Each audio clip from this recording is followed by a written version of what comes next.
Ce dimanche, le ministre en charge du commerce a conduit une délégation gouvernementale à Gawa, précisément au BIR 15 et au 22e régiment d'infanterie commando. La délégation est allée livrer un message de soutien du capitaine Ibrahim Traoré aux forces combattantes. Les ministres ont par ailleurs rendu visite au chef de canton de Gawa, Elvis Tuina, siège Kael Poda. D'un ton ferme, Serge Poda transmet le message du chef suprême des armées aux forces de défense et de sécurité FDS et aux volontaires pour la défense de la patrie VDP à Gawa.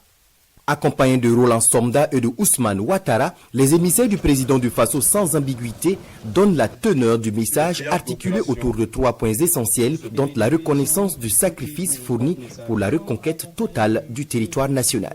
Aujourd'hui, fin d'année 2025, nous pouvons dire que les victoires se constatent sur le terrain et se renforcent de façon progressive. Et ces victoires que nous constatons sur le terrain et qui ne font que se renforcer sont le fait de cet engagement que chacun de vous a fait montre, de ce don de soi, de ce professionnalisme, ayant en ligne de mire la protection de notre vaillante population.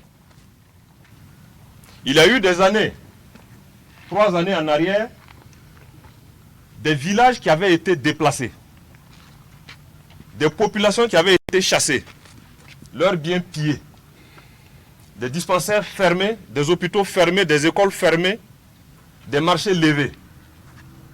Mais grâce à ce travail salvateur de vous, nos intrépides combattants, beaucoup de villages ont été réinstallés, des millions de populations qui étaient des réfugiés sont repartis dans leur terroir.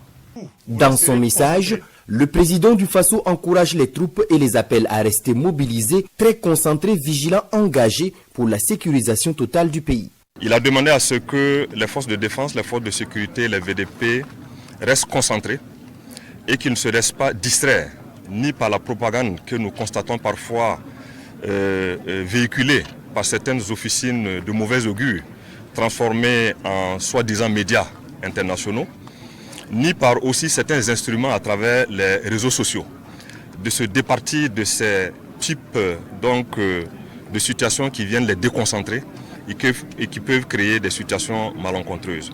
Au cœur de cette visite, les FDS blessés sur le théâtre des opérations. Ils ont reçu un réconfort, un geste fort, tout comme le message très apprécié. Le message n'est pas tombé dans l'oreille de sourds.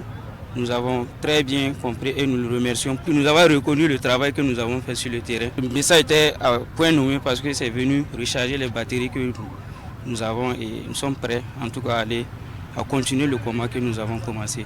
C'est une visite qui nous galvanise, qui nous encourage et qui rehausse le moral quand on sait qu'on est dans un contexte assez particulier et nous pensons que les malades, les blessés également auront le moral au top.